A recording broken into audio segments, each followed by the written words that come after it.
दोस्तों Hyundai Motors limited इसका IPO finally आपको 15 अक्टूबर 2024 से 17 अक्टूबर 2024 के बीच में खुलता हुआ नजर आएगा, जिसमें कि आपको फेस वैल्यू 10 रुपए रखी गई है इस शेयर की और प्राइस बैंड है 1865 से 1960 रुपए पर शेयर और एक लॉट होगा 7 शेयरों का, केवल 7 शेयरों का। दोस्तों यहां पर टोटल इश्यू साइज की बात करें तो ये आईपीओ अब तक के प्राइमरी मार्केट के इतिहास का सबसे बड़ा आईपीओ होगा। 27,860 करोड़ कंपनी को चाहिए और ऑफर फॉर सेल है। पूरा का पूरा पैसा जो है वो प्रमोटर बेच करके वो निकल रहा है और यहां पर आपको इसमें एंट्री करने के लिए कह रहा है। तो ऑफर फॉर सेल है, एक पैसा भी कंपनी के पास जाने वाला नहीं है दोस्तों।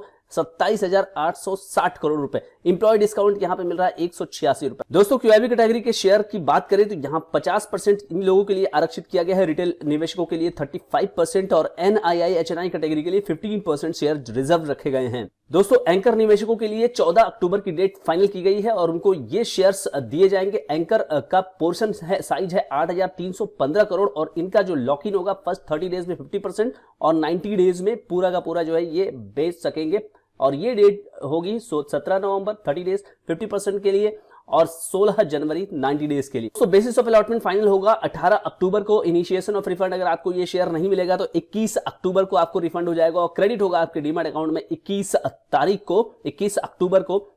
और लिस्टिंग होगी एक नए कंपनी की अक्टूबर 22, 2024। हुंडई आपके सामने होगी, आपके शेयर बाजार का हिस्सा बनेगी 22 अक्टूबर 2024 को। अब आइए दोस्तों बात कर लेते हैं रिटेल के मिनिमम एक लॉट के बारे में। कितना आपको लगाना है? 7 शेयरों के लिए आपको लगाना है 13,720 रुपए केवल और रिटेल में एक एक करके आप बढ़ेंगे, 14 लॉट तक जाएंगे, 98 शेयर तक पहुंचेंगे, 1,92,080 रुपए लगाने होंगे। एसएचएनआई में मिनिमम 15 लॉट के लिए आप जाएंगे, 105 शेयरों के लिए आपको लगाना होगा 2,05,800 रुपए और इसमें एक एक करके अगर आप बढ़ेंगे एसएचएनआई मैक्सिमम में आज जाएंगे 72 लॉट में 504 शेयर तक पहुंचेंगे, 9,87,840 रुपए आपको लगाने होंगे और बीएचएनआई का मिनिमम 73 लॉट है 511 शेयरों के लिए 10,01,560 रुपए। तो जहां भी आप अपने आप को कंफर्टेबल फील करते हैं वहां पे आपको एप्लीकेशन यहां लगाना होगा। बात कंपनी की तो कंपनी किसी परिचय का मोहताज तो नहीं है दोस्तों। भारत के अंदर इनकॉर्पोरेटेड इन 1996 हुंडई मोटर्स जो है वो कोरियन कंपनी है। हुंडई मोटर्स जो है वो लार्जेस्ट पार्ट है हुंडई मोटर ग्रुप, जो कि third largest original auto company है, ओरिजिनल इक्विपमेंट मैन्युफैक्चरर है in the world based on passenger vehicle sales की बात यहां हो रही है। कंपनी मैन्युफैक्चर करती है और सेल करती है reliable, feature rich and innovative four wheeler passenger vehicle backed by the latest technology.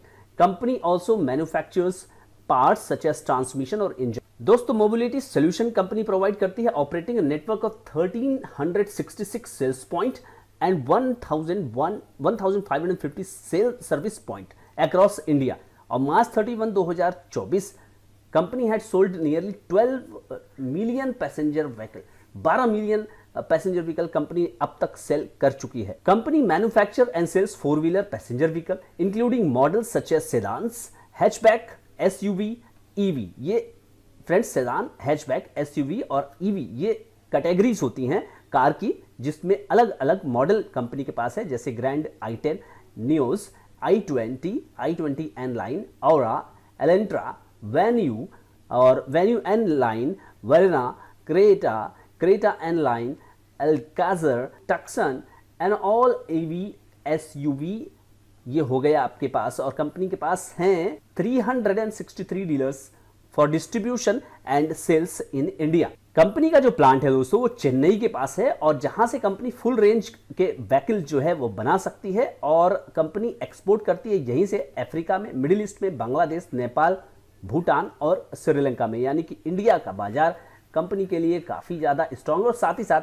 यहीं से कंपनी अपने एक्सपोर्ट भी करती है, यानी कि ये एक्सपोर्ट भारतीय एक्सपोर्ट में माने जाएंगे। दोस्तों मैं आपको लेकर के आ गया हूं कंपनी की वेबसाइट पर।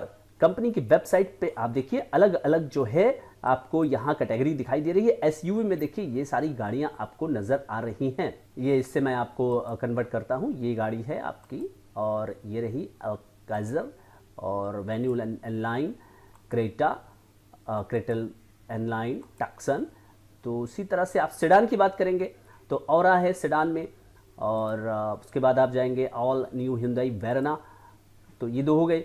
हैचबैक में आप हैं ग्रैंड i10 न्यूज़, छोटी गाड़ियां हैं, i20 i20 लाइन, ये गाड़ी हो गई हैचबैक में। इलेक्ट्रिक में देखिए, इलेक्ट्रिक में आयोनिक 5 ये गाड़ी है एकमात्र इनकी।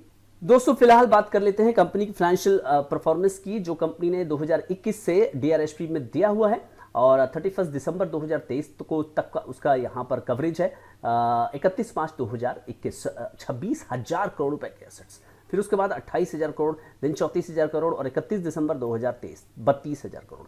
अब इसका बैकअप क्या बोरोइंग्स है दोस्तों, यहाँ देखिए 1300, 1100 और 1100 करोड़ की मात्र बोरोइंग कंपनी के पास है।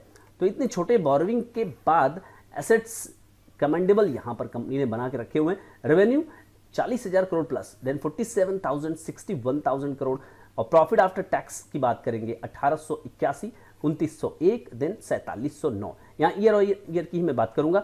नेटवर्थ कंपनी के पास 20,000 करोड़ रुपए का है, जो कि 15,000 करोड़ था 2021 में, और 31 मार्च 2023 की बात करेंगे तो यहाँ रिजर्व्स एंड सरप्लस 19,242 करोड़, जो कि 14,998 करोड़ 2021 के फाइनेंशियल ईयर में था। दोस्तों यहाँ टोटल बोरोइंग कंपनी ने ऑलरेडी घटा दिया 31 दिसंबर वाले के डेटा में, यहाँ एक रिलेवेंट इंफॉर्मेशन आपको मिलती है। अब दोस्तों बात करें मार्केट कैपिटलाइजेशन, अगर हाई प्राइस बैंड पर अगर ये केवल लिस्ट होता हुआ पाया जाएगा तो 1,59,258 करोड़, यानी कि ये एक लार्ज कैप कंपनी के रूप में आपको पहले दिन ही रजिस्टर होते हुए नजर आएगी, अगर केवल उसी हाई प्राइस बैंड पर ये रजिस्टर हुआ।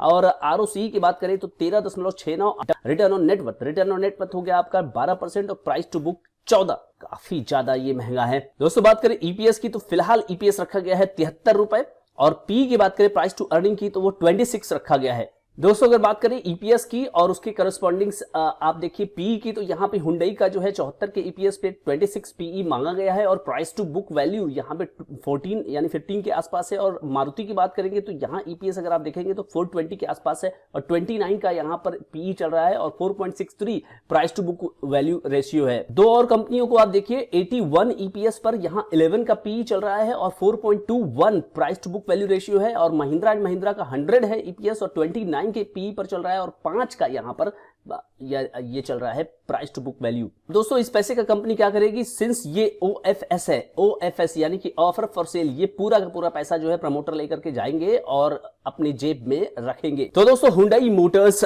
इस कंपनी की लिस्टिंग होने वाली है और आपसे पैसा मांगा जा रहा है करीब 27,000 करोड़ रुपए, और पूरा का पूरा ये आपको निकल के आएगा ओएफएस कंपनी के प्रमोटर शेयर बेच रहे हैं, और लार्जेस्ट आईपीओ आपके सामने निकल के आ चुका है। वैल्यूएशन मैंने आपसे डिस्कस किए कंपनी के मैनेजमेंट पे, कंपनी के जिस इंडस्ट्री में काम करती है कोई समस्या आपको नजर नहीं आएगी। वैल्यूएशन काफी ज्यादा मेरे हिसाब से रखा गया है। आपको मैंने पीयर कंपैरिजन भी दिखाया तो वैल्यूएशन हाई रखा गया है, इससे काफी कुछ कम रखा जा सकता था, लेकिन ठीक है, लोग आए हैं मांगने, शेयर बाजार की तेजी में पैसा मांगने आए हैं, और देखते हैं कि लोगों का रिस्पांस क्या होता है। इतने बड़े आईपीओ पर अगर सभी लोग एप्लीकेशन लगाएंगे, मुझे लगता है कि ज्यादातर लोगों को निराशा नहीं होगी और सबको अलॉटमेंट आराम से मिलता हुआ नजर आएगा। लेकिन क्या पैसा बनेगा दोस्तों, पैसा आपका बनने वाला है या नहीं? आप देख सकते हैं कि 1.5 लाख करोड़ का मार्केट कैपिटलाइजेशन होगा, और उस हिसाब से पैसा किस तरह से बनेगा ये मुझे समझ में नहीं आता। हो सकता है कि 10 से 12% आपको लॉन्ग टर्म में ये कंपनी देने में सफल हो जाए, लेकिन बहुत बड़ा रिटर्न यहां इस कंपनी से मिलने की मुझे उम्मीद नजर नहीं आ रही है दोस्तों।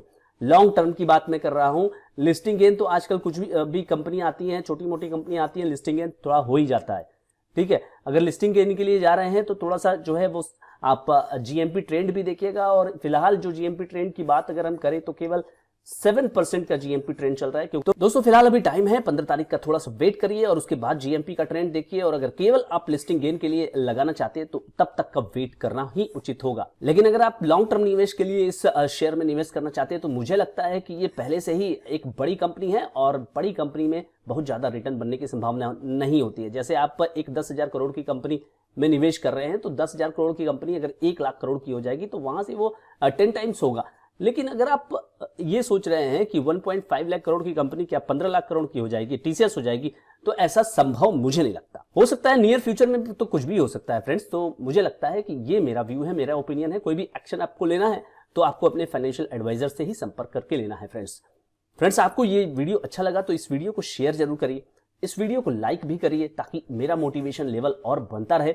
और इस चैनल को आप अगर चैनल पर नए हैं तो सब्सक्राइब करना दोस्तों ना भूलिए। Thank you so much.